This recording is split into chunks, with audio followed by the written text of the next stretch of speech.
There, we're live. And Senator Starr is otherwise occupied, but he will be joining us shortly. So let's convene our Senate Ag meeting this morning. And this is the final day of January 2024, I believe. Am I correct? So I think most of the faces in the room are familiar, but just so we can all figure out who we are, we'll go around the table again and introduce ourselves. Green Runner, Senator for Chittenden North, including Fairfax. Rich Westerman, I'm the senator from Illinois District. Brian Campion, the Bennington East District, Senator Bella. And Senator Starr will be joining us. He's the chair. I'm Brian Cobblemore, Vice Chair, Senate Ag, and I'm representing the Rutland District. So today we have folks from the Farm to Plate Network and some other guests that will be appearing. And we're going to talk about the Farm to Plate report. And Jake Claro is going to kick things off. Yeah, so for the record, Jake Claro, I'm the Farm to Plate Director at the Vermont Sustainable Jobs Fund and a resident of Berry City. So it's thank you. It's always a pleasure to be here for the committee, and we really relish the opportunity to present progress that's happening in the food system. And so, as a reminder, we're presenting this annual report that's in accordance to the Farm to Plate Investment Program that was enacted in 2009 and reauthorized in 2019. And so this legislation authorized the Vermont Sustainable Jobs Fund with creating Vermont's 10-year food system strategic plan and administering the Farm to Plate network in order to achieve the intended outcomes of increasing sustainable economic development, creating jobs in Vermont's food and farm sector, improving soil, water, and resiliency of the working landscape in the face of climate change, and improving access to healthy local foods for all Vermonters. And so this year's report, really the thematic current, if you will, that runs through it is transformational change. Over the past few years now, farmers, farm workers, food business owners, employees, communities, NGOs, state agencies have showed incredible resolve and resilience through the pandemic, and then this year's really, in many ways, unprecedented growing season. But resolve and resilience can be exhausted if we don't move beyond the mindsets and systems that have given rise to the challenges those in our agricultural sector and food system face. And this is why more people across Vermont, not only those working in food and agriculture, are really calling for transformative change to how we think about, how we plan and design for, and how we act to address the interconnected challenges of our era. So this morning, we're really going to focus on highlight projects and initiatives, which are also featured in the report, that are happening through the Farm to Plate Network that reveal how the ground is being laid for transformation in different parts of the food system. So we're going to highlight projects that touch upon economic, environmental, and food access outcomes of the Farm to Plate Investment Program. And that'll include presentations on CSA and healthcare, agroforestry, and local food retail supply chain development. So before we get to that, and that's what our presenters are here to talk about, I just want to go through a couple of setting some context for looking at data and indicators related to the legislative outcomes and our strategic goals from the 2021-2030 plan. So if you turn to starting on page 4, this is our by the numbers section, and again, this is organized according to those 3 legislative outcomes, and focusing first on economic development and employment. So as of 2022, which is the last full year that we have data for, there are 61,506 people employed in the food system, and so that's 20.4% of total employment in Vermont. So obviously we know this is a huge sector. A lot of Vermonters are involved in food in different capacities, not just farming, but manufacturing, distribution, retail, and farm inputs. So Mr. Chairman, ask you a question. Sure. You say 61% of Vermont is employed somehow So 61,560. 61,000, okay, 20, which is 20. which is 20%. Yeah, Okay. total employment. Somehow connected to food service. Okay. Exactly, yeah. Thank you. And looking at employment change from 2021 to 2022, employment increased in the food system by 1,700 jobs, about a 3% increase. But this is still below pre-pandemic employment levels by about 3,600 jobs. And so the majority of those losses, about 2/3, is in retail and food service. So we, obviously the pandemic had a tremendous impact on retail and food service, and those job losses have yet to be have not come back in full. Food manufacturing has proven to be very resilient and strong even through the pandemic, and that makes up about 12% of our total food system employment. So a really strong food manufacturing sector that we have here, and a very resilient one too. And then farm operators and hired farm workers make up about 34% of that total. And a note about that, so the 2022 Census of Agriculture now, hopefully sometime in the data for that will be available sometime in the next year.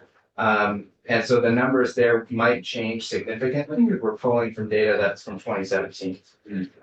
So the number of farms and the number of hired farm workers is likely to, we'll probably see a significant change there.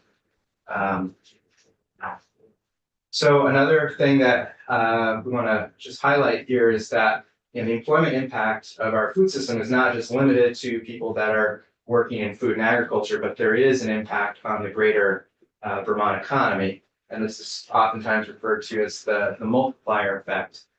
So the wages that these employees spend, and also the business expenditures that our food businesses expend, have impacts to other sectors of the Vermont economy.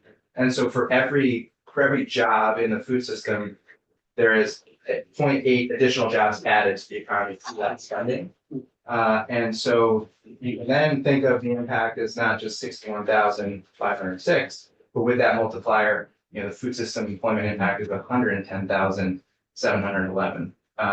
So again, just that circulation of spending has really beneficial contributions to Vermont's economy overall. So that's a snapshot of some economic indicators, and we have the employment and establishment data, which you can interact with more on our website.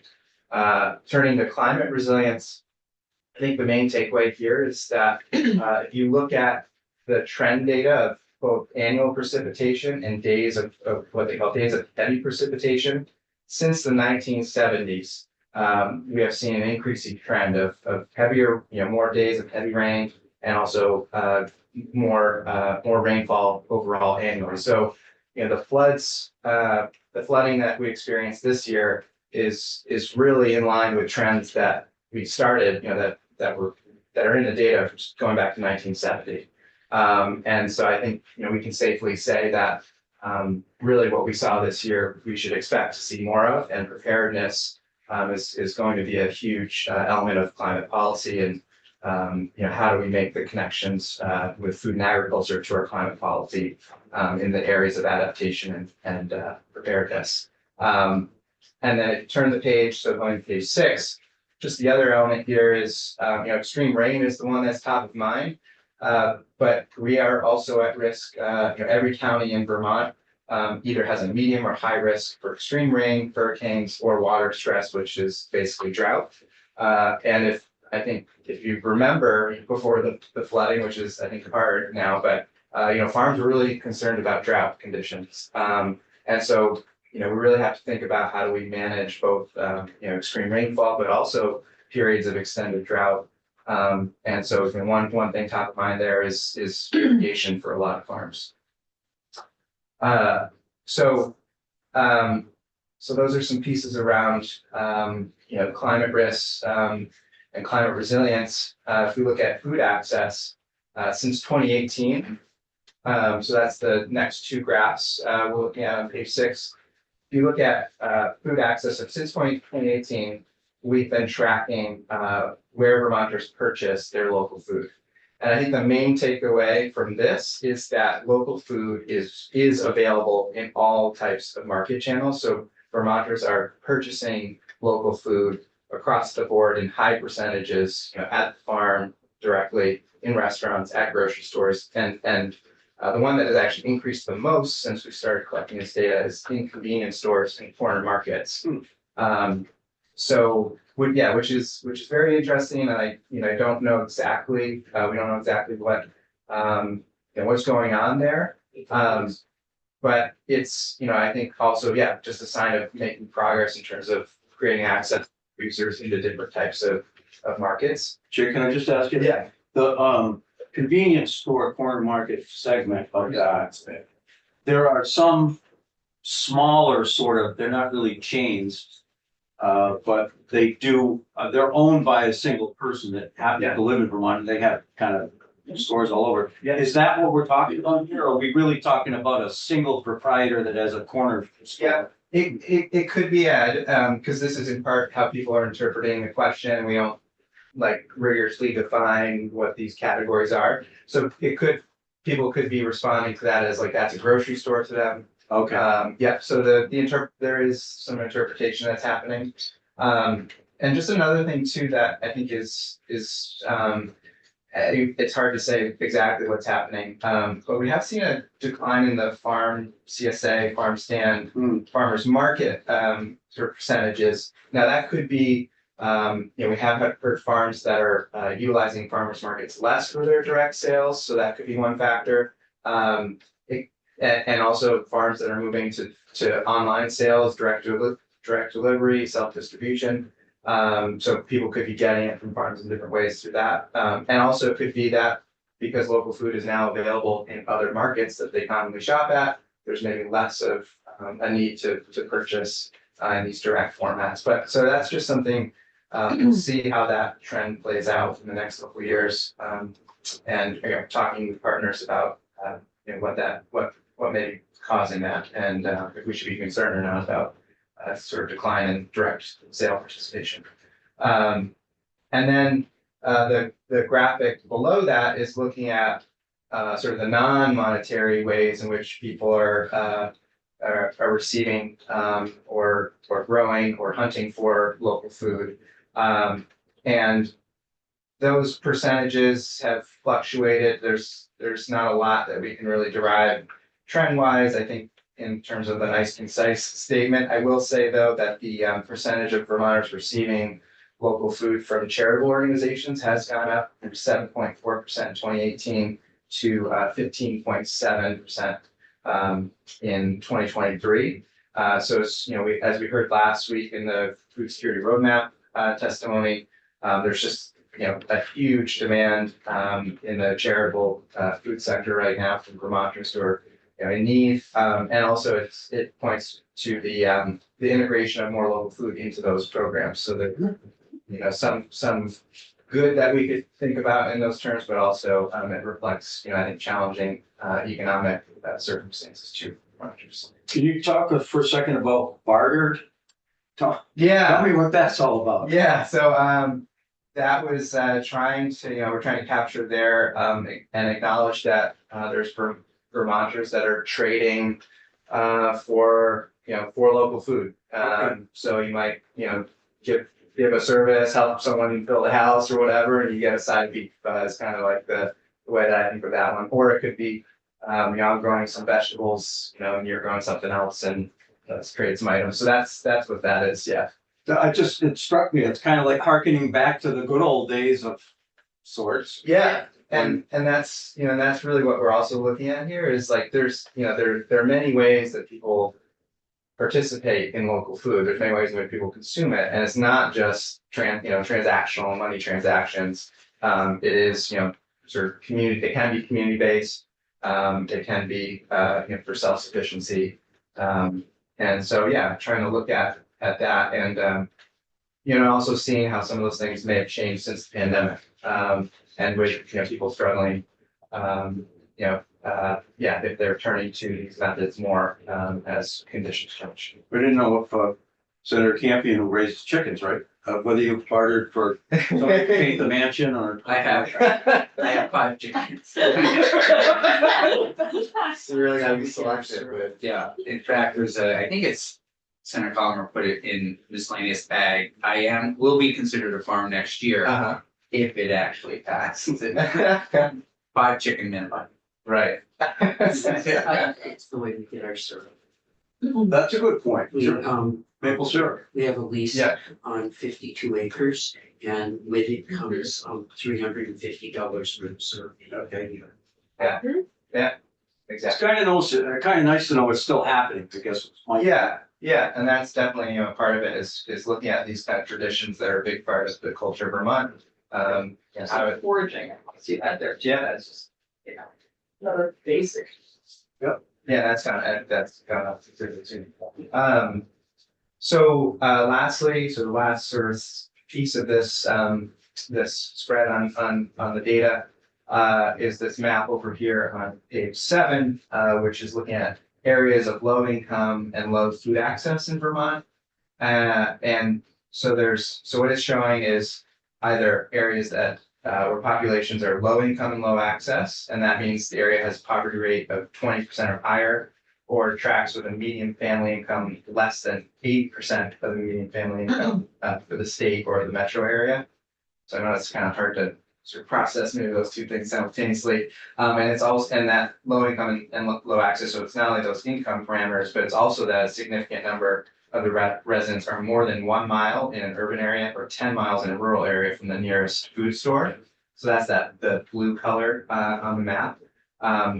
The orange reddish color is low access. So that means more than 100 households have no access to a vehicle and are more than a half mile from the nearest supermarket, or a significant number of residents are more than 20 miles from the nearest supermarket. So that's really talking about, do people have the physical access to food? Is that the Shears data or when was the? This is, so this is from USDA, so I think it may be like 2 years old. I will confirm that though. I can't remember if it's 2019 data or it's 2022.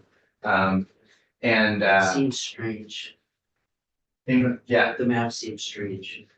yeah, it's also a little, And why is Canaan gone? there's a translation kind of that you're paying good attention to detail because so the data is based on census tracts, which was hard to map to. These are Well, town I can boundaries. see it's census tracts. Yeah. Because you've got, the north side of Chittenden County has done census tracts. Yeah, Right.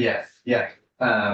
And then low income is the poverty rate of 20% or higher, or the 8% income less than 8% of median family income. And so I think looking at this, it's there is no area that is not sort of experienced this from a rural or urban standpoint. If you look at sort of the urban areas of Vermont, to the extent that we have urban areas, you'll see low income, low access, or low income or low access, and then also clearly, in the north and northeast portions of the state, which are more rural, we have higher rates of the low income, low access.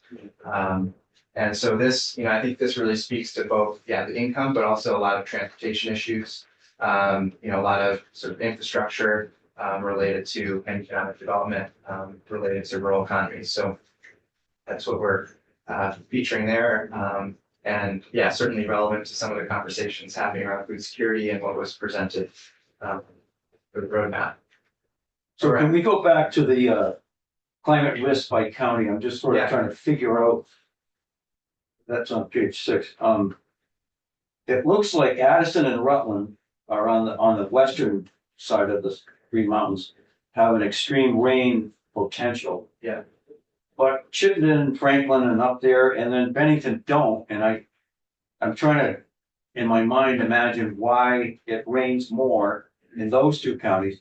The next one I get, the hurricane one. Yeah. Even though we don't talk about hurricanes much up here in Vermont. Yeah. But the farther east you go, the more likely that storm, which might have originated down in Florida, the Gulf, and then moves up. Yeah. And we've got the mountains to sort of protect us from on the western side. So I didn't know if there was any rationale about the why those counties, I mean, to me, if it's gonna be, it should be the whole state. Yeah, I mean, I think probably the safest way to look at it is the entire state with, you know, I don't know exactly what the differentiation of medium to high risk is in this. I'd have to look at that more closely. And yeah, there might be some modeling behind this that is, you know, based on averages. So yeah, I don't know exactly the factors behind why those three northwestern counties are in the medium range. Right. And it may also be based around you know, proximity also to certain differences in watersheds. So Yeah. Okay. So the next couple pages of the report, I'm not gonna go into deep detail on because so pages 8 and 9 are covering the New England Feeding Project, which Ellen Kaler, ED of the SJF, testified on a couple weeks ago to the committee.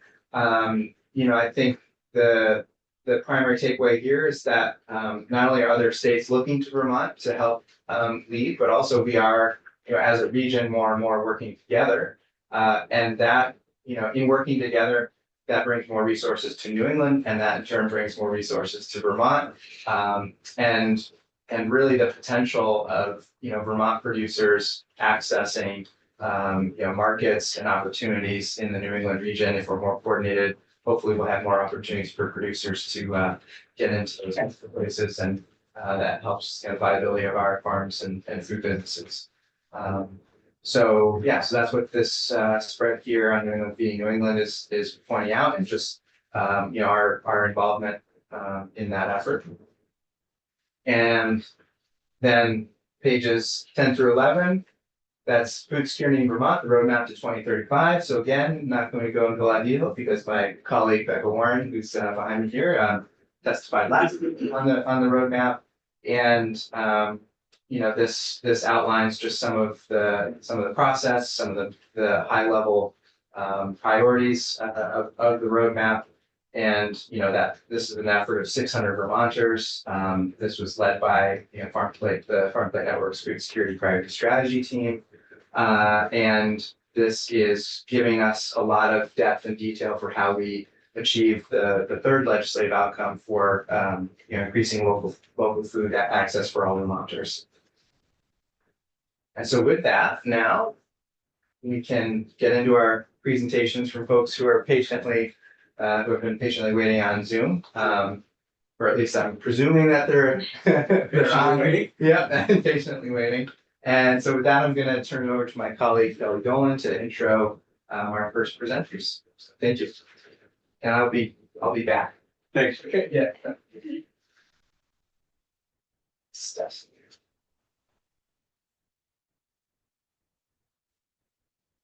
Keep the copy there.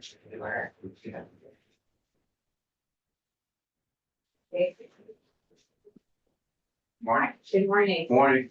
Good morning. My name is Kelly Dolan and I work as the network manager for Vermont Farm Plate.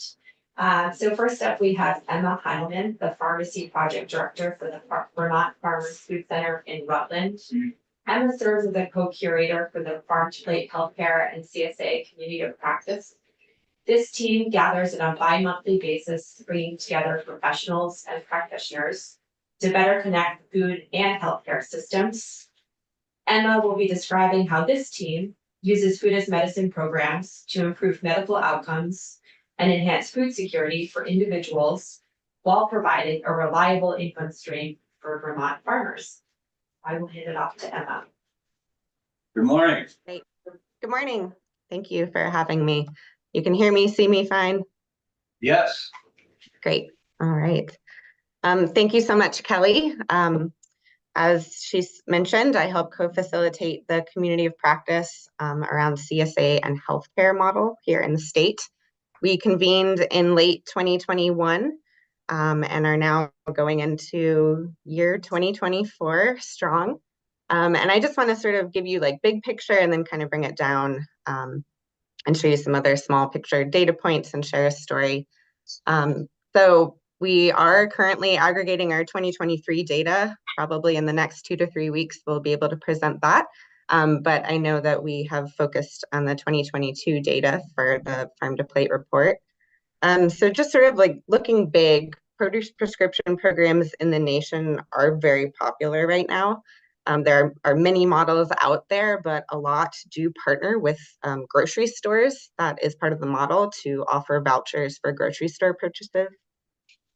Also, apologies if you hear the train. We are right in industrial Rutland, so the train just goes by when it wants to. So these produce prescription models, use the grocery stores, and we feel like we have a really unique model here in Vermont that's focused more on the local farms and local food. And, in the spirit of transformative change, we think that this model is the way forward. With broken systems, we saw COVID disrupt all of those systems, and this model really brings it back to the community. So one of the ways that the CSA model is beneficial is anybody who signed up through their healthcare provider is given a CSA share, which makes them try new vegetables that they might not have tried before, and vegetables that are grown in the heart of Vermont by their local farmers. It gives them the opportunity to know their farmers here in the county. The money is spent locally on our farms, and community is built through these programs.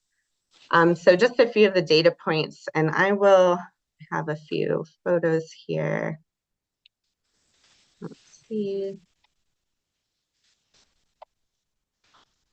So hopefully you can see that. That's just some photos collected from the 5 programs that are running and that ran in 2022 and 2023.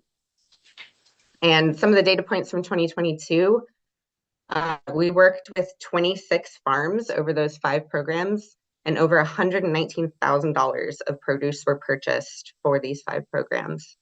What's great is we also partnered with 46 healthcare clinics in the state, and close to 2,000 people were reached through the 5 programs in 2022. And then just sort of focusing on 2 of the programs, I wanted to present some other data based on 2 of our programs now celebrating a decade of work or more.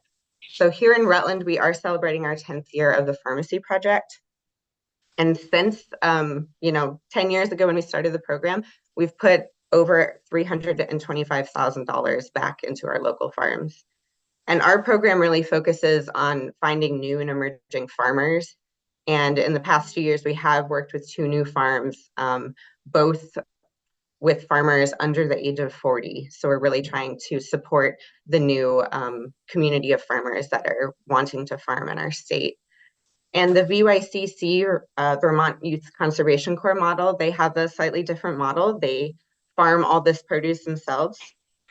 And they're based on their aggregated data, they estimate that they've farmed and produced over 712,000 pounds of produce since 2012. And within that, we've had healthcare clinics that have been part of these programs too, for the extent over a decade. Rutland Regional Medical Center, Community Health Team, and the University of Vermont, Central Vermont Medical Center. So that's just some of the sort of bigger data points for 2022. And I'm really excited to aggregate our data this week for 2023 and be able to present that soon. And I also just sort of wanted to bring it back to the participants, those 2,000 plus people who are in these programs. And you can see some of them in the pictures there. Our 2022 data showed that over 75% of these members were considered food insecure, and the average household income was only between $10,000 and $26,000. So not only is that not a lot of money to feed yourself, but to access local food, to really get yourself nourishing vegetables can be really, really challenging on that type of income. And I just really wanted to bring this to like one member, sort of one story to highlight just how impactful this program can be, not only for our farmers, but for those involved. So this is Eileen Henry and me. in Rutland. She was born and raised and lived her entire life in Rutland. She was class of 1976 at Rutland High School, and she worked at Rutland local banks and grocery stores her whole life until she retired. She became a pharmacy participant in 2020, signed up through the Rutland Regional Medical Center here to help manage her COPD and diabetes. And then she just became the ultimate advocate for a program. She would send me emails about how great she was feeling. She was losing weight. She was learning how to eat new vegetables. She found a newfound love of sauerkraut that she never knew she had because we partnered with a farm in Townsend, Vermont to provide little sauerkraut bags for everybody and teach them about fermentation.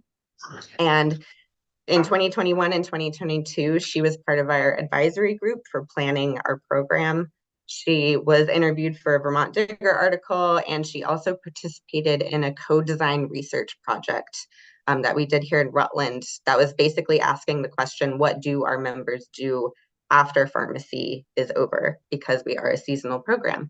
And that's going to help us influence how we move forward and trying to extend our season here in Vermont. And Eileen Henry lived with COPD, and her health did decline rapidly last year. So she passed away in April. And I just know that she would be so excited to be highlighted here today, and that her story has made an impact for others. So I just wanted to highlight Eileen. We miss her here, and we gave her a really great quality of life for those last 3 years of her life. She learned new vegetables, she was cooking for herself, and she just had a giant smile on her face every time she came to pick up her share. So that's the story of Eileen. And like I said, her story kind of highlights some of our members, so we have older members, we have families that have children, really a whole variety, and we put it on the healthcare provider to really sign the folks up who would really benefit from this program. So just looking at the future, we have our challenges in this type of model and this program. One is seasonality of produce in Vermont. A few of us are piloting winter shares and fall shares, and funding is always, an issue to try and extend our season. Here in Rutland, we do 15 weeks in the summer. And we were able to get a small stipend to pilot a winter share this year, and it has been pretty popular. Transportation, folks being able to pick up their share. There are a lot of different ways that all of the 5 programs do this. Here in Rutland, we just have a giant hub and spoke model. We have the clinics as sites. We have volunteers who pick up bags from clinics, take them to homebound folks. So it's really like a community effort to pull this off. And then, as I mentioned, just funding the sustainability of these programs. What's really great about a lot of these programs here in Vermont is that they are housed in food hubs and nonprofits, and we really have a lot of connections with the farms. We've seen some other models be tried within the healthcare clinic, but because of turnover and because of funding and just their capacity, it really makes sense to house these with the nonprofits or the food hubs that are working directly with farms, and then just build that relationship with the healthcare clinics. And then lastly, I just want to mention sort of scope. Let's see, here is the map from our 2022 data report.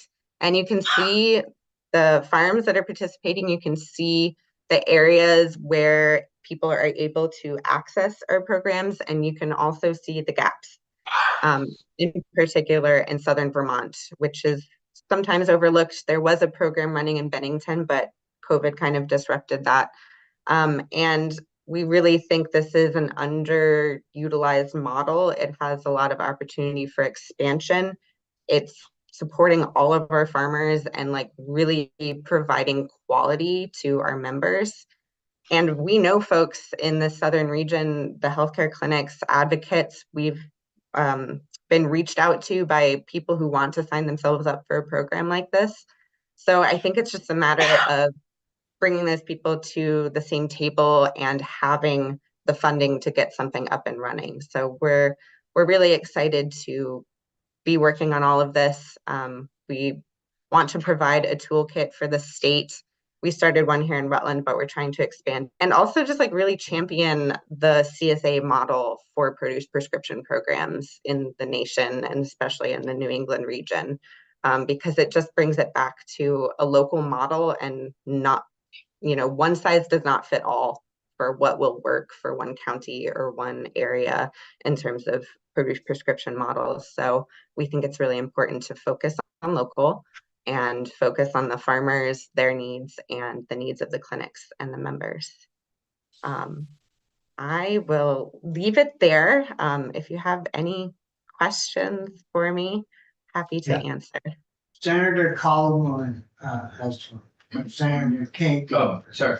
Thank you, Mr. Chair. Can you tell me what's happening down in Bennington? What might be the disconnect or is there a disconnect? Or is there some way that we can be helpful or I can be helpful? Because it was at the hospital.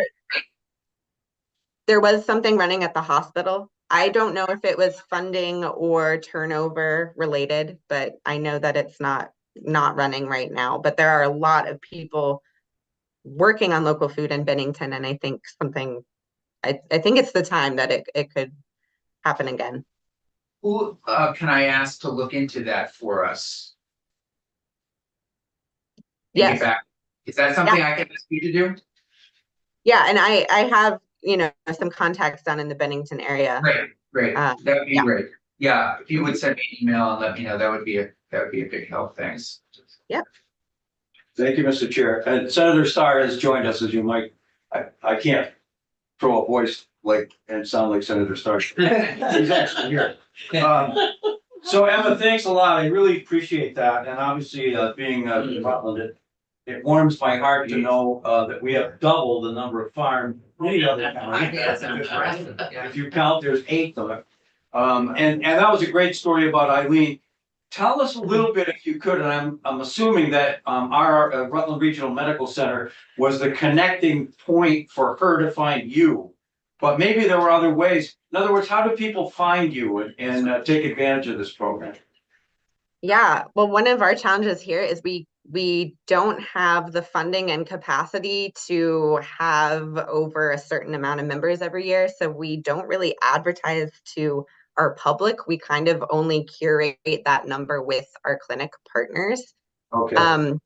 But when we started, Heidi Lynch started the program based on the model of BYCC, and she did do some advertising in the community. But really, it's about us informing our providers to get their folks signed up. But every year we have somebody who talks to their healthcare provider because they heard from their neighbor that there's this amazing program.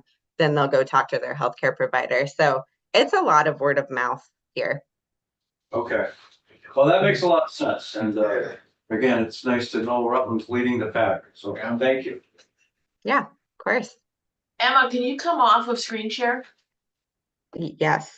Can I? Let's see. How do I do that? Yep. There you go. Yeah. So if you want to keep going through.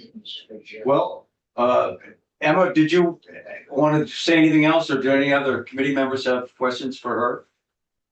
Yeah, sounds good. That's really great. Yeah. Thank you very much. Yeah. Thanks for having me. And Jake, I don't know, do you want to, or I'm sorry, yeah. Yeah, we're going back to, I know, come back to me after. Yeah. Yeah, thank you so much, Emma. Great. So next up, we have 2 members that will be sharing on their collaborative work as part of the Farm to Plate Agroforestry Priority Strategy team.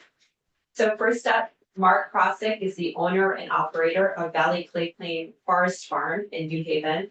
He has been involved in an agroforestry storytelling educational project and also hosted an educational farm and forest visit for fellow team members.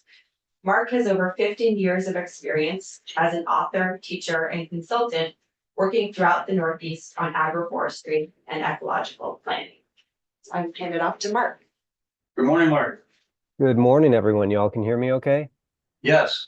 Great. Well, thank you very much, Kelly. Happy to have a few minutes of your time to share a little bit about My experiences with agroforestry, some vision moving forward, and the great work Farm to Plate's been doing on the behalf of agroforestry. And maybe I can see you all. Can I get a quick show of hands? Like, is that a new term for folks? If you've never heard agroforestry, can you raise your hand? Great. So I'll say the like super condensed definition would be the intentional integration of trees and shrubs into other forms of agriculture. So we've got agriculture and forestry. And one of the ways I like to contextualize it is really just the radical notion that trees, animals, and crops all have the potential to grow together. And it's really the way people have farmed throughout, our history as a species. So it only becomes really novel in a world where we've disassociated farming from forestry. And I think, as Jake mentioned a little bit earlier, New England is really outstanding in the fact that we have this longstanding history of agroforestry that is still much part of our landscape and our culture, which would be the maple sugaring industry. And so there's this kind of hybridized approach to forestry and farming, just kind of embedded in our culture. And so agroforestry as a term, as I understand, really first started to emerge in the late 1970s. And there's been a lot of growth and development in these practices, especially in Mediterranean and tropical climates, largely because of just general land use patterns, technology, and just the rapid growth rate that they see down there. And so in a lot of ways, we're really just starting to explore the state of the art, what it can look like here in this part of the world. And I've been fortunate. I was a student at UVM in the late 90s and got introduced to agroforestry and sustainable agriculture and permaculture design. And that set my own learning path aloft. And so I've been able to watch the field of agroforestry start to really grow and blossom. And I would say over the last 10 years, especially, there's been an explosion of interest and innovation that's been going on both in New England, but also the Midwest. Much of North America generally. And so it's really exciting to see what Farm to Plate's been doing to try to help stimulate the knowledge base, the adoption of these practices, and help just connect people. So we've already talked about some of the context, some of the benefits of agroforestry tie right into what Jake was talking about earlier, especially when we look at some of the extremes we've been experiencing weather-wise, flooding and drought. Trees and shrubs are really valuable in their ability to help slow runoff. They also help moderate temperature extremes, providing shade for livestock, wind protection for crops, and just physical wind protection, but also helping against heat stress and wind stress. They can also diversify farmers' bottom line, be it that we're growing different types of fruits or nuts. We're producing on-farm fuel wood, perhaps thinking longer term around timber crops. There's a number of ways agroforestry can be expressed in the landscape, from hedgerows to forest farming to silvopasture, where there's a lot of interest in, especially looking at low-grade forests, and how could we perhaps create more of a hybridized mosaic where it's almost more of a savanna, providing shade for livestock, also additional fodder in the form of acorns or hickory nuts or walnuts, while also helping just improve the quality of life for animals. So there's both conservation and economic benefits that come with agroforestry. And once again, we're really starting to see a massive explosion in terms of understanding around the economics, the design, and I would say, as we start to look forward to the future of agroforestry, I think it's really exciting. And although it's an imperfect metaphor, I think there's a lot of parallels between where agroforestry is now in Vermont and where the organic farming movement was probably 30 or 40 years ago. There's a ton of interest, lots of potential, but all of those technical resources and also just the plant resources are really only beginning to catch up. But I think we're going to see a huge adoption of this, just looking at how we can bring working trees back into our agricultural landscapes. And in my relationship with Farm to Plate, it's been great to see how they've used storytelling as a mechanism to help bring this back, these concepts that can somewhat be elusive to the way that individual people are applying agroforestry in their own farm landscapes. So it was a pleasure to be able to share some of the ways that we're using agroforestry here on our small farm, primarily by growing shiitake mushrooms, also using trees and shrubs as shelter belts for privacy screening, windbreaks, and just moderating the temperature on the site, and then also just kind of diversifying the landscape for wildlife habitat. And then also it was a great pleasure to just be able to share some of the experiences we've had on our site, hosting the strategy team out here, and just be able to talk about successes and challenges and begin to dream collectively about where this all will go in the future. So I haven't been keeping a close eye on time. I know time's limited. I think I've touched on my 5 minutes. So thank you very much for your attention. I think it's just a great, super promising tool for us. And it represents both the past, the way we've farmed throughout history, but also is a really promising diversification strategy for, in many ways, an uncertain future, both economically and climatically and ecologically. Well, thank you very much, Mark. It took me a long time to figure out how to say where you are. We don't say New Haven here, we say New Haven, right? New Haven, you got it. Senator Campion. I just want to ask Mr. Krozik, there are a lot of Kroziks in my district, a lot of neighbors in Bennington. Are you connected to all of them? Perhaps distantly, but I grew up in Wisconsin, so I'm probably more connected with them. All right, yeah. Great people. All right, well, thank you. Thank you very much. Anyone else have questions for Mark? Thank you. Thank you so much, Mark. So up next, we have Juan Alves, a research associate with UVM Extension. Juan has a doctorate in natural resources from the University of Vermont and has been involved in extensive research on grazing management, agroecology, ecosystems, goods and services, conservation policy, green markets, and ecological economics. He was a significant contributor to a recent agroforestry species project, lending his expertise both in development and research phases in collaboration with fellow agroforestry team members. So I will hand it off to Juan. Morning.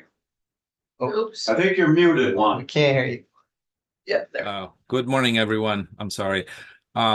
Thank you so much, Kelly. I will share my screen because I have 5 or 6 quick slides that I want to show. Basically, Mark said a lot about agroforestry, and I will portray that with pictures. Let's see. There we go. Are you able to see my screen? Yes. Okay, so thank you so much. So agroforestry, the management of trees, crops, and livestock. And what is agroforestry? Mark already mentioned is the intentional integration and management of trees, shrubs into crops and animal farming systems to create environmental, economic, and social benefits. This is, in general, the definition of the USDA and the most accepted definition. I give it a little twist by adding that is an agricultural practice of integrating and managing trees and shrubs into crops, animals, and animal farming systems to create environmental, economic, and social benefits. And I will show you why did I twist it a little bit of this definition of agroforestry systems. So some common type of agroforestry systems, just to portray what Mark said before, we have 5 accepted practices in the US, and all of them are available in Vermont. Windbreaks or shelter belts, silvopasture, which is a combination of trees, trees, forages, and animals, and grazing animals. Forest farming, which is farming medicinal plants or food plants under the tree canopy, the tree story. The riparian buffers help contain erosion and sediments into rivers, preserving water quality. And then alley cropping systems, when you design systems in a way that allows for cropping between tree alleys. And cropping can mean pasture, hay, or any other crop that we plant. And I just want to say that silvopasture systems are one of Vermont main practices, with about 4.6% of Vermont woodland acres grazed. Agroforestry can exploit timber and non-timber forest products. And agroforestry, silvopasture is not putting cows in the woods. This would be like a tree lot, and this can degrade woods, and we need to preserve our beautiful forests in Vermont. So this is a picture from USDA, and it depicts how Vermont can preserve its forests and expand tree farming throughout agroforestry throughout the whole state. So recognizing the need to expand innovative climate adaptation approaches, the Priority Strategy team took on 2 projects in 2022 and 2023. The first one was intended to expand existing knowledge about agroforestry and recognizing that is an important climate change adaptation and mitigation strategy.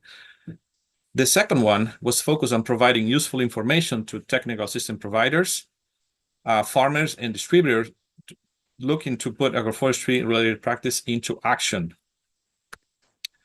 So the Farm to Plate Agroforestry Priority Strategy team basically helped to support collaboration among farmers, educators, and service providers.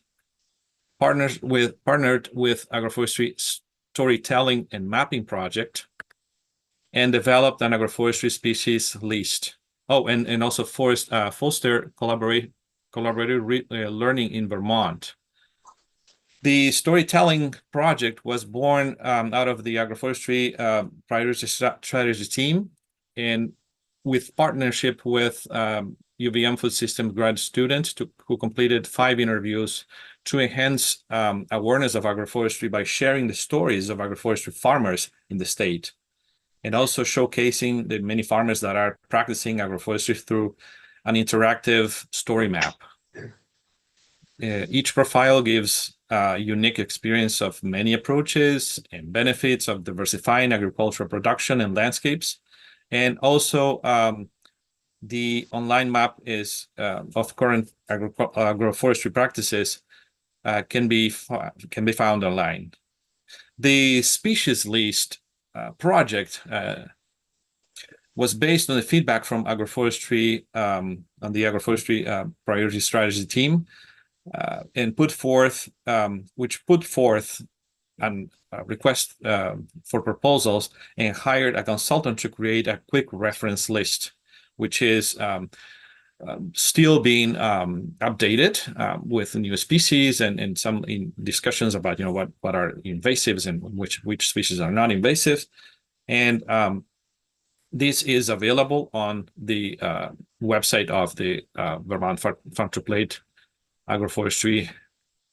And then the next one was the co-learning. So the agroforestry priority strategy team function as a space for both action and co-learning, with participation from farmers, technical service providers, and researchers. And it gathers at different locations in the state, mostly online every 2 weeks, but we meet every 2 weeks, but sometimes in person at different locations. Looking forward, we wish to continue to support education on agroforestry systems. We identified that there is a need for expanding nursery capacity. Also, there's a need for more processing and storage facilities. There's a need for studies and viability analysis. UVM Extension has a strong department that does a viability analysis for maple, but in the future it could as well, do viability analysis for agroforestry systems. And lastly, we need to assess research needs so that we can keep supporting farmers and see what works and what doesn't work in Vermont. And with that, I'm open for questions. Thank you. Anyone? No, that's very cool. One, I'll have one. Can you give us a sense of how many farms are involved in this sector? I don't have the number on the top of my head. I'm so sorry. Okay. And I realize for, based on the pie chart in the report, more people don't know what agroforestry is than do, so I understand that. And it's so, it seems like it's really at the initial stages here. And again, Vermont kind of leading the way with this, so hopefully that chart would be reversed in a few years as people become more familiar with it. Absolutely. Okay, well, thank you very much. Thank you. And Jake's back in the chair. All right, back in the hot seat. All right, so our with our last presentation here, we're going to hear from Annie Carlo about how we're developing local food retail supply chains by building business-to-business relationships between independent grocery stores, distributors, and local farms and value-added producers to enhance the economic viability of all of those businesses in the supply chain and also increase the sales of Vermont produced food in grocery stores.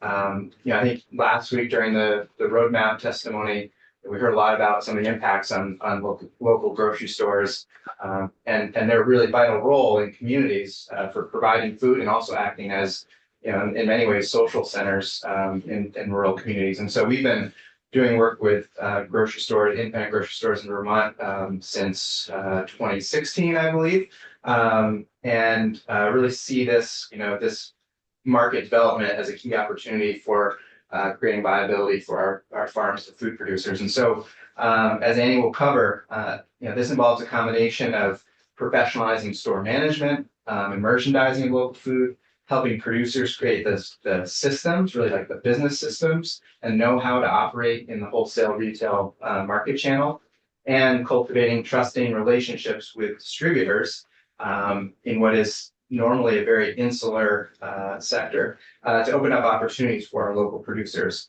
And just lastly, before I hand over to Annie, we are very grateful that this work last year received a one-time $100,000 appropriation from the legislature that was the result of the advocacy of this committee and the House committee as well.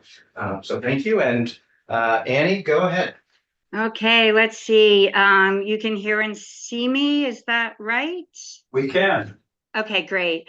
Thanks so much for this opportunity to talk about the Grocers Project, which Jake gave a nice summary of. I've been involved in this project since 2014, and this is really the intersection of getting Vermont local foods out into independent food stores. And to answer the question from earlier, it's really not focused on the large supermarkets or the convenience stores, but rather more independent stores and co-ops.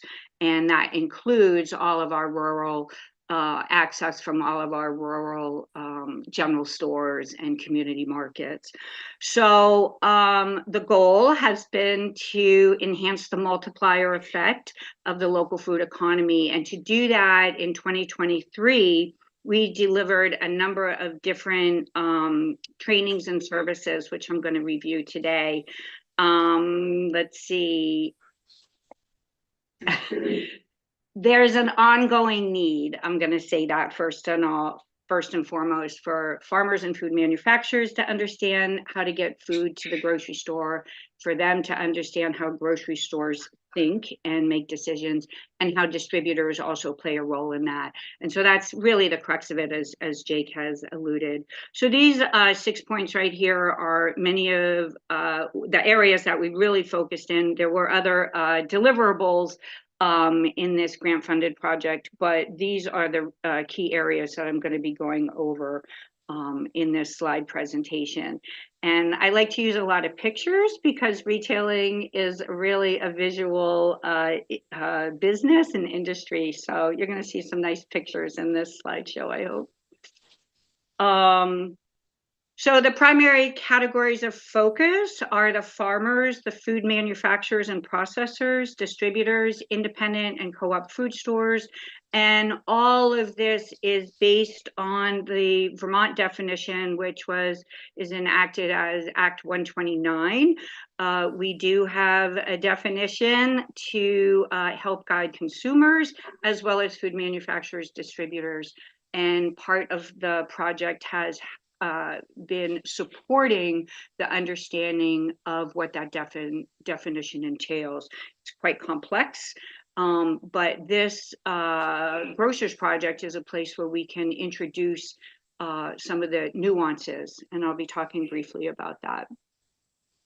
So these pictures you can see, we've got Vermont Salumis all ready to go on a truck, go to a store, and hot peppers are going to a food manufacturer, and local bread being delivered to a large retail outlet. And I think those are important pictures to keep in mind as we go through as well.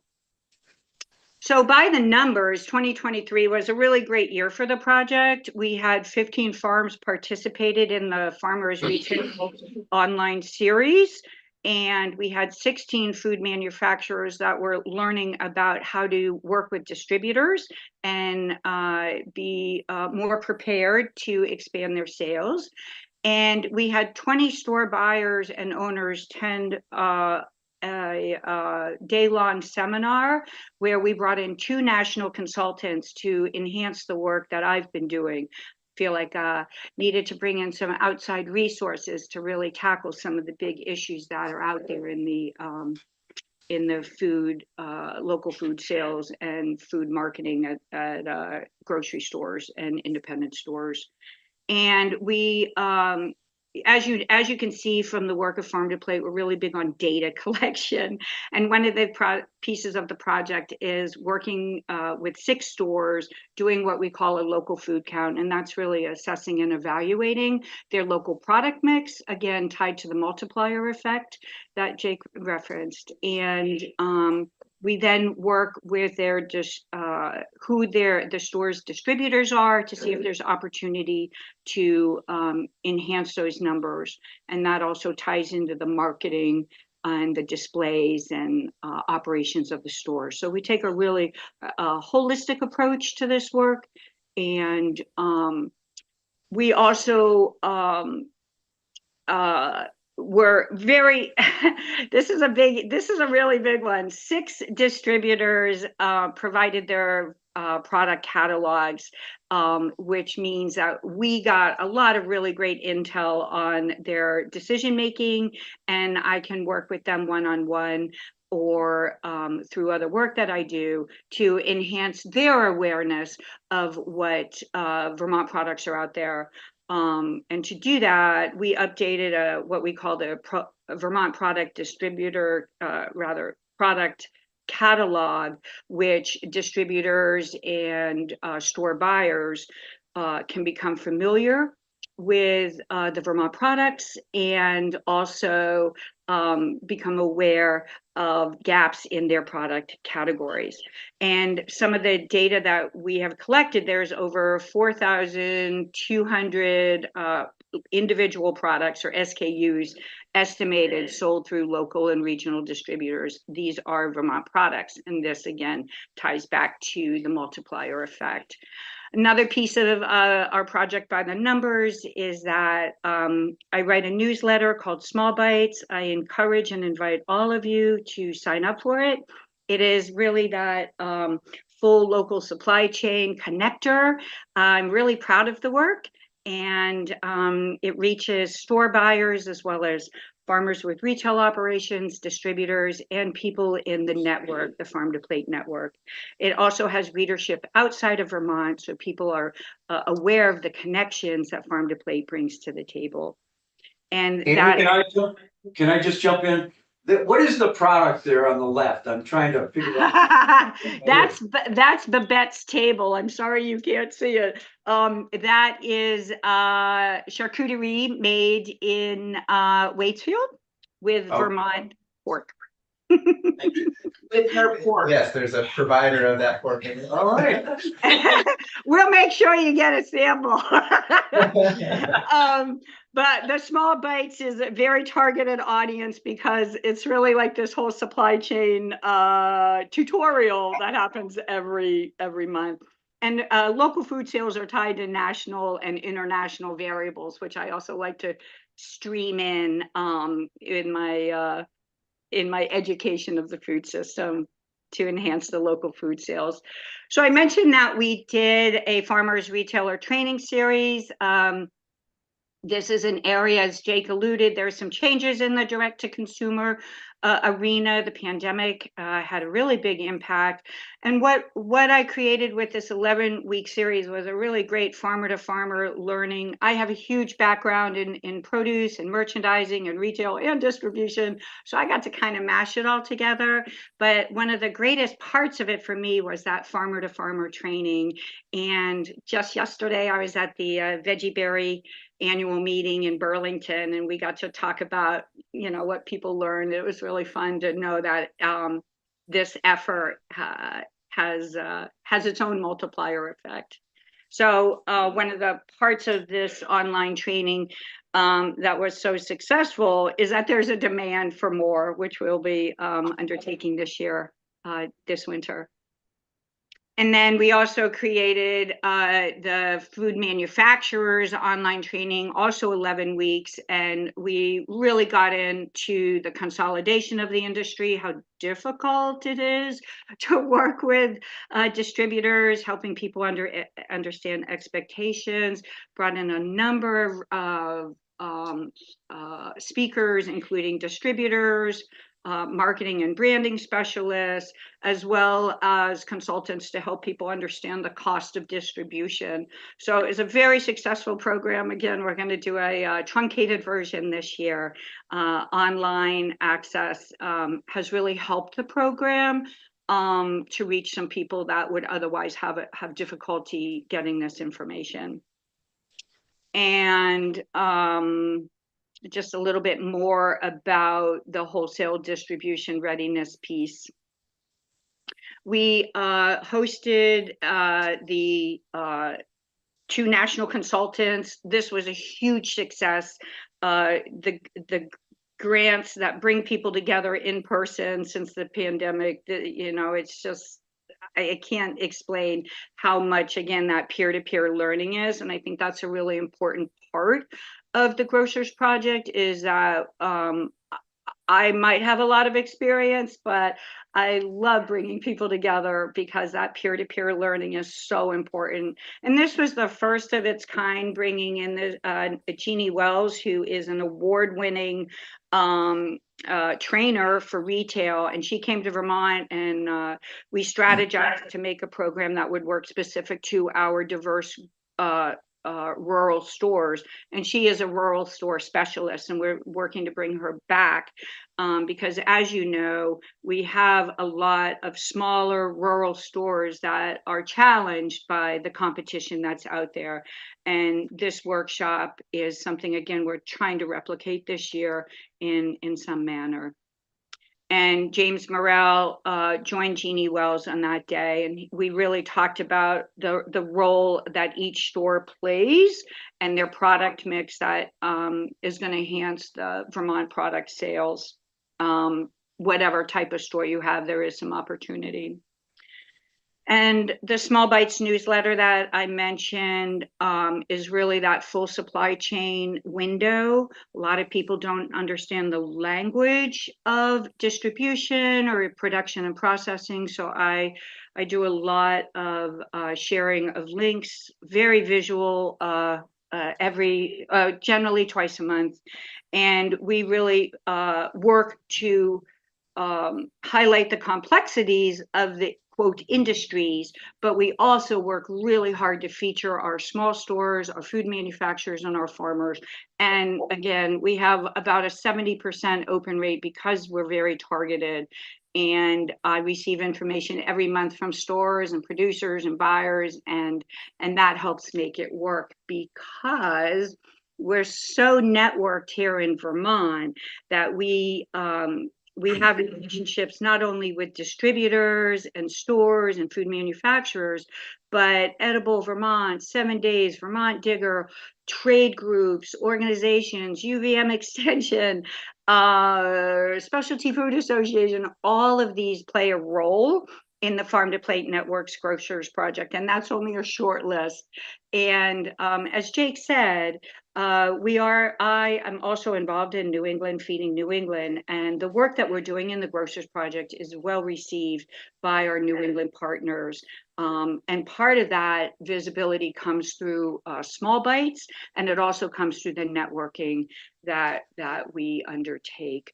And that building alliances is key. And I want to state that in 2023, I attended a number of in-person events. Anson Tebbets is present in a number of them, and I can't tell you how important that is to the program to have the Secretary of Agriculture engaged not only in the farming side but the marketing, retail, and distribution of food. It's everything to me when I'm in the room with Anson.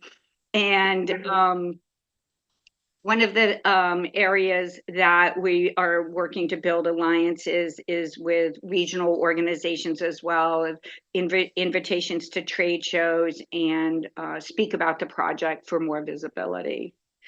So as we look ahead to 2024, a lot of the projects are going to continue from 2023, and we recognize the successes, and Jake and I work really closely to keep this an iterative process.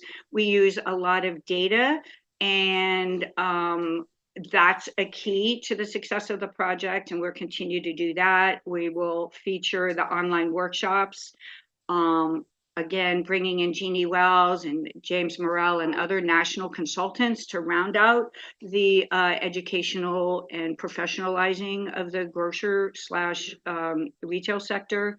We're going to continue to do what we call store audits, and these are ways for businesses, the retail food stores, to really analyze and self-critique, but we're also going to use our consultants to help provide professionalism and improvements from a different perspective. And I will be continuing Small Bites for the 7th year. I want to express my gratitude to the legislature, the Agency of Ag, and all of the organizations that are integrated into this project. This is a unique project, not only in New England, but in the nation, to be so integrated. And I think it's important that you know that to support the local food economy, and Jake and I, we really have been building this for 10 years, is to really make it work. It's all about business operations, business efficiencies across the full spectrum.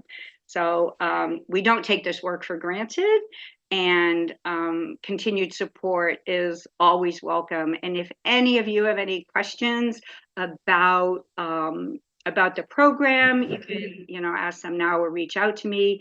And then I also want you to recognize that when you go into your local stores among your constituents, they're probably involved in the Grocers Project in some way, so keep that in mind. And that's it. Great. Well, thank you very much, Annie. Yeah. Mr. Chair, could I ask the question? Annie, can you come off sharing? Show. Yep, going off right now. Okay, I'm gonna pass it back to you in a second, but it's interesting to me that it's a purposeful decision not to necessarily involve large national chains. Like, maybe they're not national, but you know what I mean, Charles, it's true. And work more closely with sort of the general stores, if you will, just to use that expression. I'm guessing, but you can probably help figure this out for me. are price points kind of the biggest challenge at that point? In other words, if you made a bigger connection with a larger concern, they could buy in volume and they could reduce the price, thereby putting the general store at a price point disadvantage pretty quickly. And so I'm guessing that that's part of the rationale. And I mean, I've always been of the opinion you get what you pay for. So yeah, Vermont local products are probably going to cost people more, but they're much better quality. And I think that's part of the marketing strategy that you have to employ here. Am I kind of understanding? Yeah, you are. And Jake and I love our conversations around this because one of the things that is happening in the food industry across the full spectrum is consolidation, and that consolidation reduces competition, and that competition can become very insidious. And this is a national issue, not just a local issue. But when we started this program 10 years ago, as I said, we did a lot of research. And we found that there were these independent stores that needed support services. That's kind of where it started, like, you know, just really literally pounding the pavement and finding out what they needed. And the reason that we integrate and work closely with distributors is because it's really challenging out there, and everybody's in it to make money somewhere along the line. And you're absolutely right. It's not only national and regional factors, but international money is behind these large supermarkets. And each of them has their own ethos and their own business plan. And the competing against them in these rural stores is really hard. And right now, what we're seeing even in the area is a consolidation and an acquisition, rather, of a regional distributor who was bought up by a New Jersey company that's really going to have an impact on some of our Vermont manufacturers, because the distributor associated buyers did a lot of work to navigate and help our food manufacturers grow regionally. And that actually ties back into the quandary of that pricing matrix that happens at stores. That's a deep dive that Jake and I also get involved in. Jake, did you want to add to that at all? Just to add to that bit, I mean, not only learning that there were these needs with smaller stores, but also seeing that they actually make up a pretty large market share of retail sales in Vermont. So that was one factor, was like, this is not an insignificant amount of market opportunity. And then the other element is, I think the complexities of wholesale is that, if onboard producers get them selling into these stores, they have potentially greater access than to larger grocery chains that might be in the region. So it's a bit of kind of looking at it as a spectrum of where can we, what businesses can we have relationships with and influence, and then in time, maybe catch the attention of larger regional stores. So, and some of that is happening. Hannaford's is kind of an example of that. But yeah, just really looking at where do we have influence and relationships and starting from there. Right. So I'll turn it over to you. Well, just a question, Hannaford, their salespeople were in town a week or so ago. Do any of our growers participate in their market share, or do you know? Yeah. Oh, yes, we do have Vermont farmers, I think is what you're referring to. Is that correct? The growers? Yeah, we do have a number of farmers that do sell through Hannaford's, which has had a commitment in their business strategy to support regional, and that's particularly important in that New England feeding New England regional concept. And I do not know if any of them met with Hannaford's recently, though. Yeah. So I know they spoke about buying, Vermont products to run through their stores. Mhm. Of course, you have to meet their quality standards and packaging requirements and all that, and they seem to be interested in buying local rather than from the Midwest or West, and transporting that much more fresh products if they get it local. Yeah. And Yeah, and it's I think also with what happened during the pandemic of stores hate to see empty shelves, and so the ability to access local producers and reliability of those supply chains in the region versus national. So there's a risk mitigation element to this versus others. But yeah, as you said too, it's that there's changes on both ends that potentially need to happen with store standards or expectations about volume or scale of the businesses that they're working with. And then as Annie was touching on too, our the businesses that we work with, understanding kind of the systems that they need to be successful and not cost them a lot of money not knowing certain things going into that relationship. So really trying to build both sides of it up. Yeah. Yeah, not just to add that Hannaford's, it has always, not always, but has a really deep sense of regionalism and supporting from each of the New England states, more so than the other large supermarkets.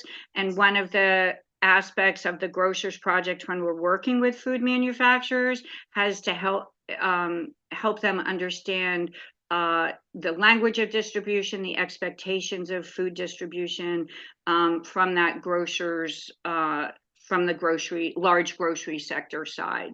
So, yeah. Good question. Thank you, Mr. Chair.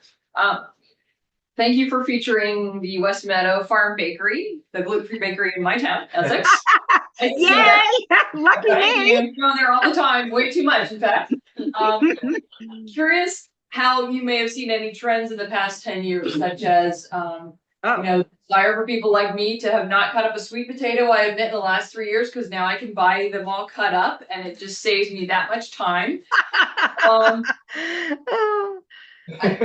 Having that recipe right there, it's not hard to cut up delicata squash, but if I have that thing saying slice it in half, take out the seeds, turn it upside down in a greased thing, and then put it when it comes out, like I can even leave that recipe for my husband and he might do it. Probably not, but I mean, just okay. I love him dearly, but he's alone now 4 nights a week. So I'm hungry sometimes, and I want him to eat right. So if you have those recipes, even among the simplest of items, I can only encourage you to do more of that because it helps people like me, but it also helps people like him to just be encouraged to eat that instead of the bag of chips that's sitting there and it's oh so tempting. And I want to always encourage everybody to buy that local piece of produce. And so I don't know, have you seen trends of more and more of that needing that faster or for sure, yeah, that ever busier middle-aged person who just can't. I mean, my kids are grown and gone and I have less time than ever because I'm out of the house more. Yeah, totally. There's been a lot more packaging, grab and go packaging. There's something a few years ago, I think maybe about 5 years ago, one of the farmers that is involved, that I intersect with, spent $30,000 on plastic, grab and go. And they knew it was going to help their sales, but it was killing them that they were having all this plastification of their farm. But that's a trend that goes both ways because they want people like you to have that food, but they're also concerned about the sustainability issues. But as far as the trends go, it's more anecdotal. We have not in the Grocers Project done that. But Jake, I like this idea of doing an inventory of processed food for easy access and customer demand.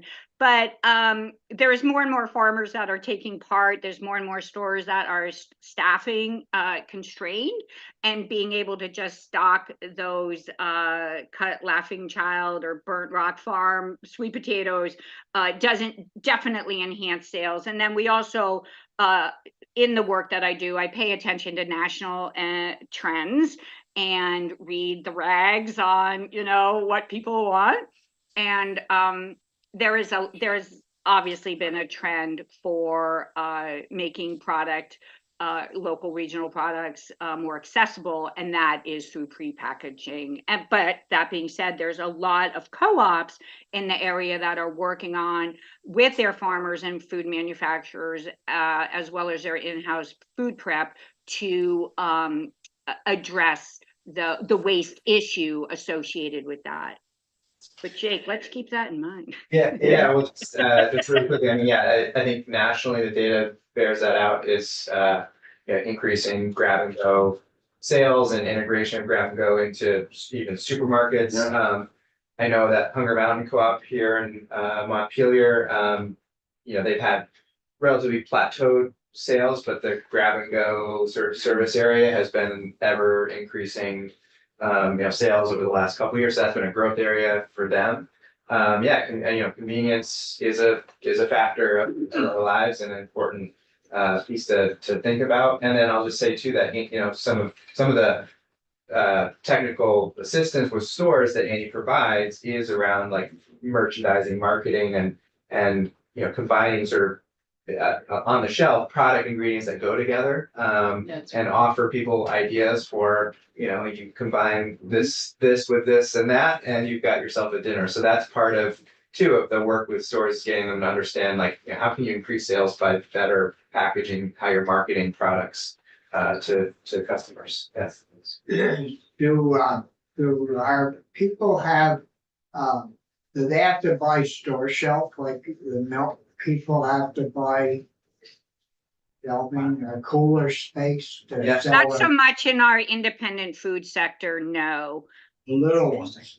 Yeah, and even our independent food stores like Mehuron's in Waitsfield, that's kind of one of the larger independent stores left in the state. To my knowledge, that's not part of the practices, is to have that display kind of rental agreement. That is definitely a part of the larger infrastructure of the grocery, as you know, in the grocery sector, and that does infringe upon decision making. That's a whole nother topic. We could spend a lot of time on that, because there's a lot of more or less insidious variables that play in to that large supermarket's competitive edge. I noticed how in the last few years, the nut milk has moved right into the milk case. They're going in and buy the best spots to sell their nut milk, which could be out on the shelf somewhere. It certainly doesn't have to be. That's right, certainly in the center. Having a big marketing budget is certainly a big part of having success in the national sort of grocery industry. That's kind of what we're up against, helping large food businesses is how do you solve for that. And it varies by also like product department and category. So milk is different than produce. It's sort of interesting. I think that stores are sort of renting out retail space, not necessarily making money off of selling food that's on it. And what about, we put a lot of money into our slaughter facilities and the meat industry here in Vermont.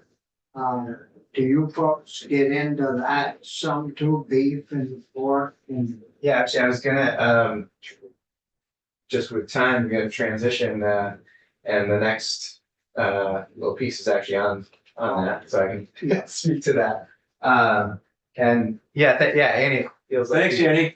we could Annie. spend another hour probably talking about retail Yeah, stuff. thank you so much. We're gonna invite you to Small Bites, right, Jake? Yeah, that's right. Yes, we will send out a. There is a link subscribe. in the PDF as well. Okay, great. Too Oh, small. great, thanks. Um, If yeah, you go to thanks, Annie. the retail brochures page, there's a link in the PDF version that you can sign up. So we're gonna end and answer and having questions as we go, so we might not have as much time for Q&A at the end of this. But you know, I think what we're really trying to convey in the report and through these presentations is that you know, we're active in a lot of different areas of the food system. We're trying to influence different elements through these projects, and that this is the presentations that we saw are just a really a snapshot. Pages 18 to 19 give a number of other updates of activities that are happening through Farm to Plate. And Kelly and I just want to touch upon two that we thought would be of particular interest to the committee. So the meat supply chain, we have a meat supply chain priority strategy team. So Center Star just speaking to, yes, we are involved in, meat. So the meat industry and developing that both from a production standpoint, and also we have some things that isn't mentioned here, but on the processing side too. And so what we featured for this year is a brief update on the Beef on Dairy project. And so this was a project that emerged out of this meat supply team. It's a breeding program. It's on a promising trajectory. So this is looking to develop value-added beef by crossbreeding dairy Holsteins with premium Wagyu genetics. And what's I think really promising about this is that it involves a combination of livestock operations. So it's dairy farms, it's beef farms, it's custom growers that now actually includes a lamb operation. So a young couple that recently it got to Vermont, they're on a conserved property. And this program is allowing them to diversify their income so that they can actually farm full time. And also we're now to a point where it's there's been the creation of a new business, Vermont Cattlemen. And so we've got 100 project animals that have been crossbred. And those project animals, we're calling project animals because we're really looking at a lot of data associated with those 100 animals. And they're on different feed programs. So we're looking at data on conventional, organic, and pasture-based feed systems. And looking at, their not only cost of production across those different systems, but then eventually also assessing meat quality. And You're gonna do a report on yeah, what it costs and the quality of the product and.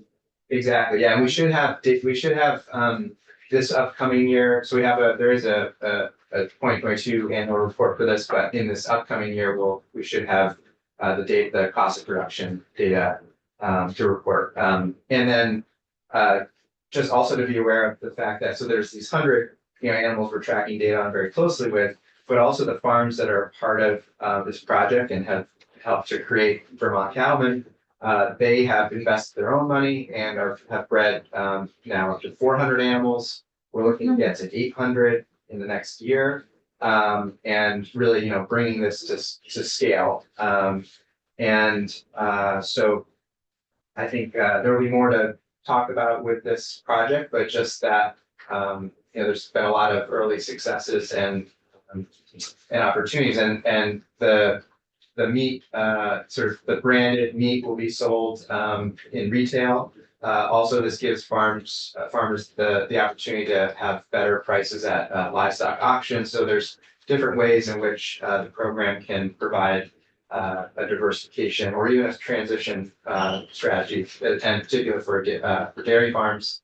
As we've seen with one of the farms that's participating, a farm that may have recently sold out a herd has idle infrastructure, and this enabled them to sort of reactivate their land, their infrastructure. So we see it as an important part too of helping the dairy industry transition. A lot of the smaller farms are when I talk with those guys, they complain that instead of being a farm every 2 or 3 miles, they're a couple of miles apart. they're spread out more, so of course they jack the price and the hauling price and one of the small farms is paying $4 100 to have his milk picked up. And, you know, and they don't get very well paid or anything. Then you take that off and, because he was talking about doing some beef. Yeah. To help offset some of the cost of the dairy and. Yeah. And, so that's good that Yeah. we're utilizing, you know, our land to grow good crops to feed these animals and. And I don't know how it's gonna compete with, you know, the big guys out west, but Yeah. we do know one thing, to get that meat from the west to here, it's at least $3, $4, $5 a mile to run that in the truck across to the lower beef, so. Yeah. Yeah. It helps a little bit. And that's also, why kind of a strategic decision of, Wagyu genetics, so there's a premium there. Differentiation in the marketplace. And just early returns on that are seeing willingness to pay a higher floor price for animals that meet the standards. And again, just we're thankful for the committee's work on helping to get a one-time appropriation last year of $200,000 to support the development of this program. And really in the next year and a half, that this is going to be, again, a scale standalone profitable business that is helping livestock farms across the state. And so with that, I'm going to turn to Kelly to finish up with some info about agricultural literacy.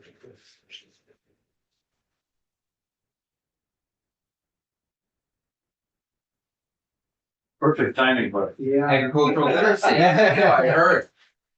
A lot of that today. Standing out in the hallway and listening.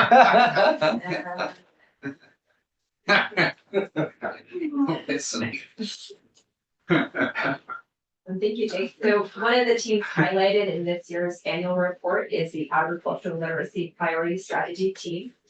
This group is tasked with implementing Priority Strategy 19 in the strategic plan to support and expand existing farm and food educational programming and convene partners to conduct research. Members include a diverse group of professionals, educators, researchers, those involved in agritourism, and service providers, all firm believers in the importance of education in shaping our collective understanding and values of our state's agricultural communities. So as the employment base and landscape shifts in Vermont, this team is reflecting on implications that this may have for our state's farms. Through developing a pilot index of agricultural literacy in collaboration with UVM Center for Rural Studies, this team looked at whether agricultural literacy has any connection to behaviors. Can we anticipate, for example, whether greater agricultural literacy will impact an individual's purchasing habits, likelihood to pursue a food systems-based career, or support of policies tied to agriculture? The top part of the visual on page 19 relays the importance of quote unquote touch points, the various experiences and interactions individuals have that connect them with the food system. Examples include farm to school programs, community gardens, and agritourism and culinary based experiences. This past summer, the team issued a report exploring agricultural literacy based on a network analysis of efforts in Vermont and beyond. Results were based on a review of available resources and 26 in-depth interviews with practitioners. Many noted that they did not see their work as tied to agricultural literacy, but when they shared details, the connections became clear. Through meetings and the results of this report, members of the team collaborated to create the second part of this visual on 19. The areas of the food system that agricultural literacy serves to strengthen, which include the local food economy, nutrition and health outcomes, support for regenerative production practices, and workforce development. Moving forward, the agricultural literacy priority strategy team will outline existing efforts within the Farm to Plate network and explore opportunities for deepening agricultural literacy through food systems-based education.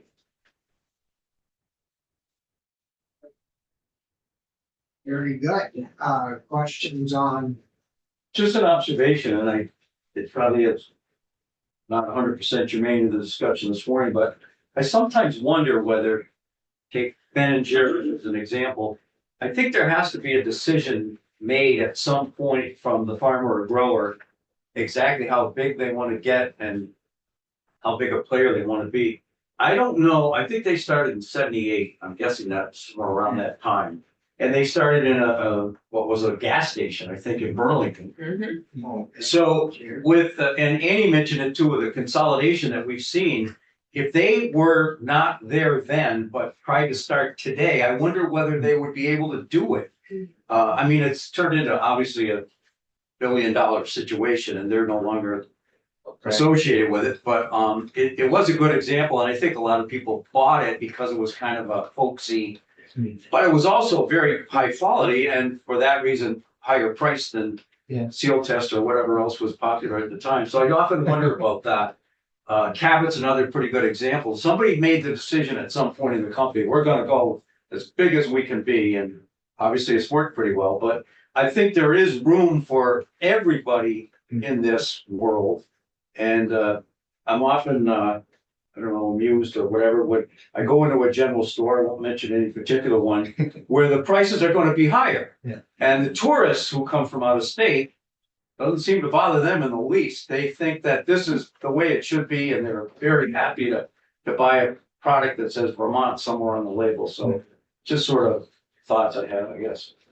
I mean, Ellen might have some commentary on that through our business coaching experiences in terms of, you know, an entrepreneur, what their goals are and you know, do they actually want to grow and be of a certain scale? And then there's those that do, but they might not fully, you know, understand the business operations or systems they need to do that. Yeah. And just my quick take on, you know, with, you know, Ben and Jerry's today, be able to be Ben and Jerry's what it is today, is, you know, I think this is where there's maybe more federal policy conversations, because it is like antitrust and, you know, the consolidation that we're seeing is making it harder to compete, is making it harder for small scale businesses to grow, to, you know, to get to that size if that's what they want to do. Right.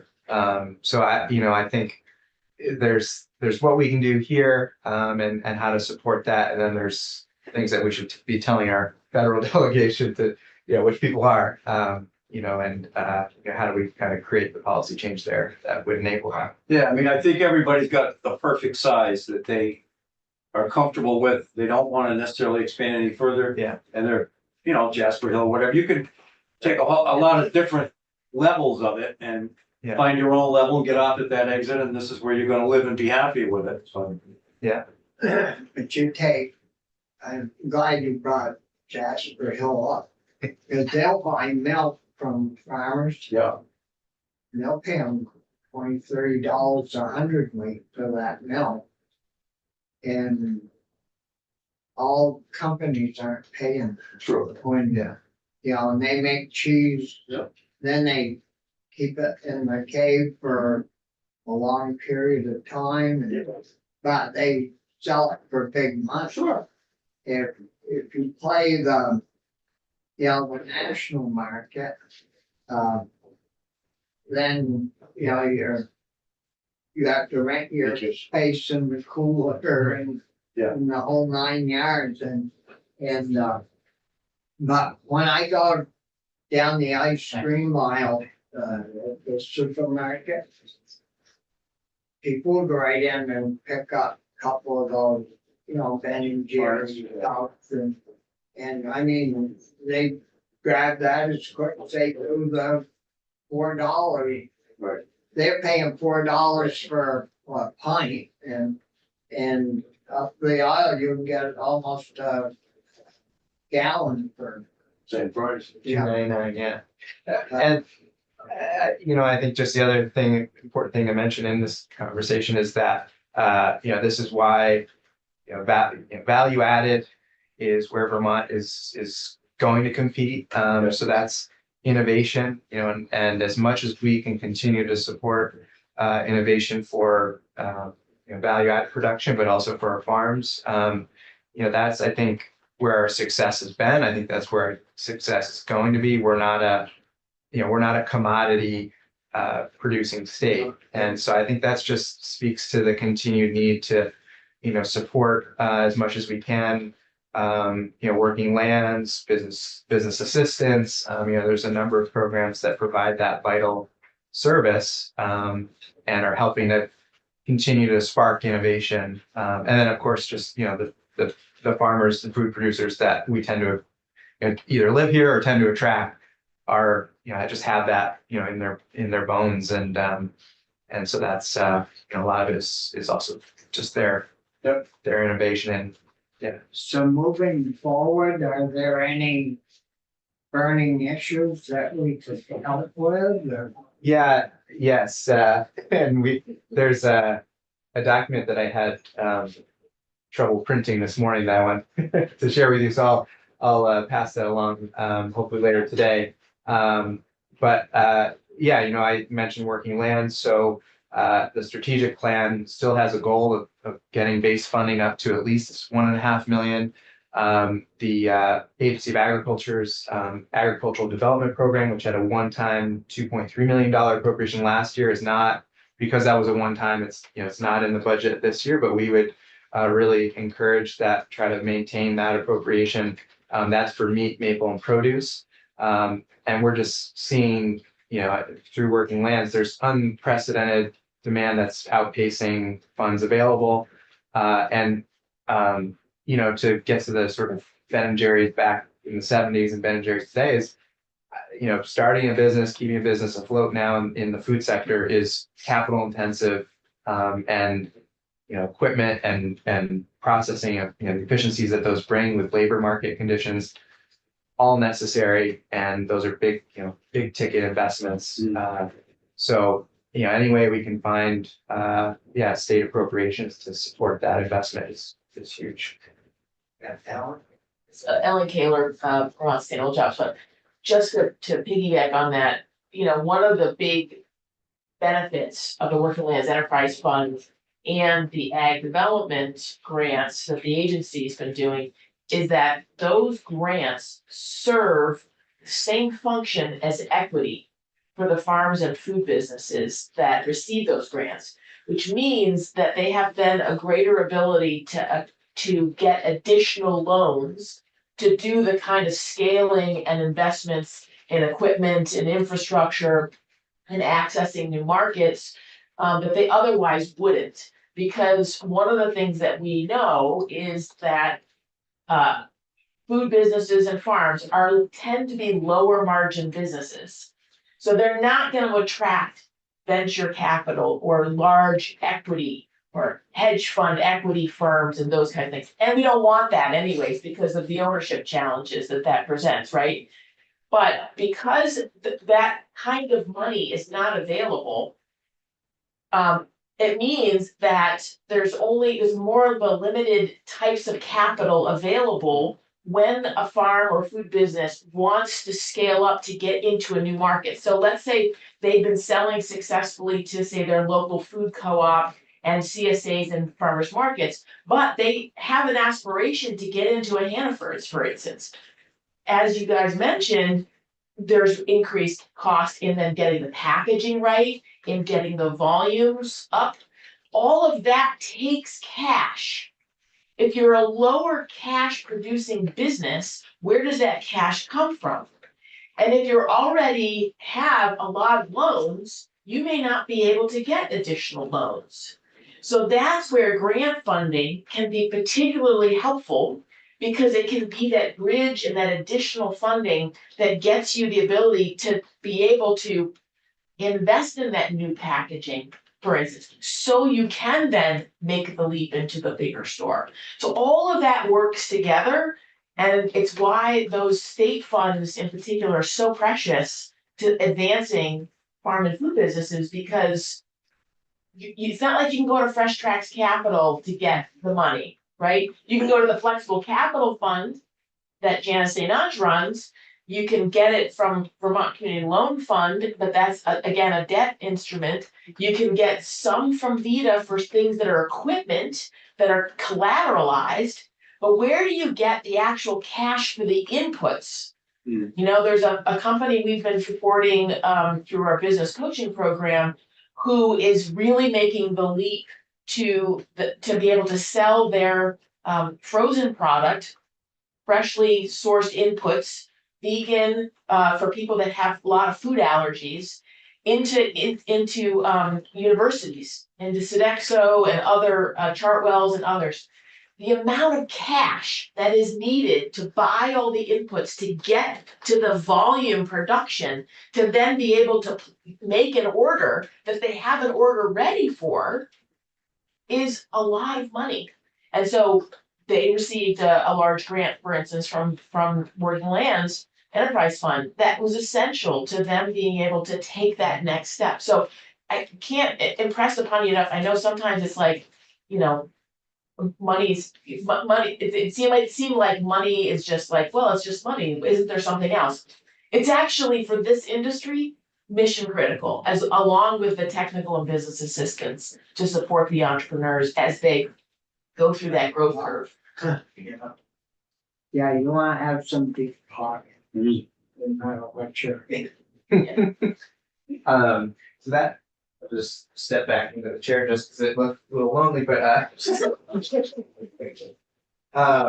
but so that makes up our presentation. So if there's any other questions or wonderings or things that we can address in the, we got 7 minutes. Yeah. Happy to do that, but Well, yeah. usually it runs over. Yeah. Any other questions? Oh, great. Committee? Thank you very much. No, that's very good. Yeah. I missed Appreciate it. part, but I was down in another committee getting a bill. I'd rather have been here. Know that. Can I ask, one of the things that we've heard is that with the impetus to try to get more housing built and to make some refinements to Act 250 to enable more housing and more focused development and all that, one of the concerns that we have is around making sure that agricultural lands and the protection of agricultural lands for food production are on the table and don't accidentally get forgotten about. You know, that in our rush to want to try to get more housing, which is really critically important, that we don't make the kinds of changes to Act 250 that inadvertently put the wrong kind of pressure on our agricultural lands that makes it that much more difficult to maintain them in agricultural production.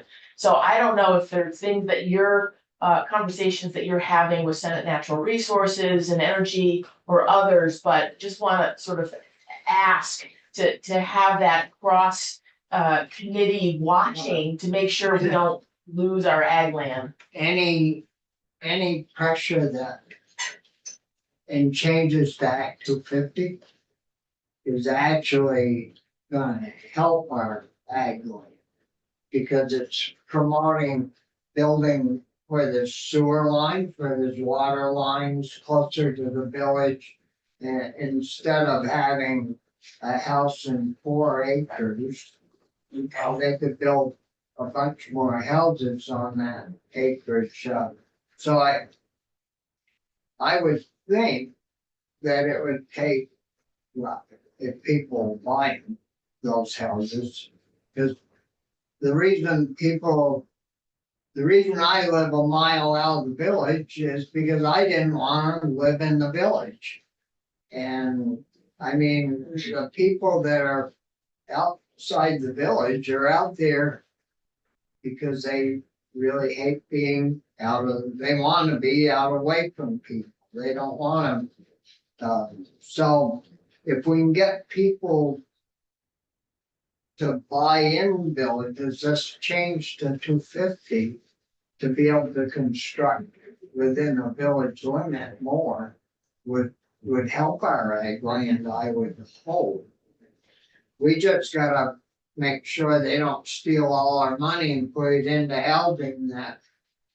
You know, some of these units are $100,000 a unit. And so, or and more that they're getting into them. It just, you know, for a bedroom or a bedroom and a half apartment, well, condo, it, just seems like an awful lot of money, you know, condo, well, it's all they are, is a glorified apartment, as far as I. When I grew up, those are all apartment houses, but now they're condo units. But, you know, even up north, it's 200,000. Oh, sure. It's crazy. But anyway, Yeah, no, we're keeping an eye on. and you know, Jake here is, knows an awful lot about accessory on farm business, Phil, so. Stop in natural resources, they need help. How about commerce and housing? Yeah, they need help. Another. Work on that, 250. All right, well, thank you. Yeah, thank you, really appreciate it. Good. Sorry, I missed the first time. Okay. No worries. Nope. Thank you. I'm sure I'm right. He did great. Yeah. He did. Uh, Should we take a so, break? Yep, so we'll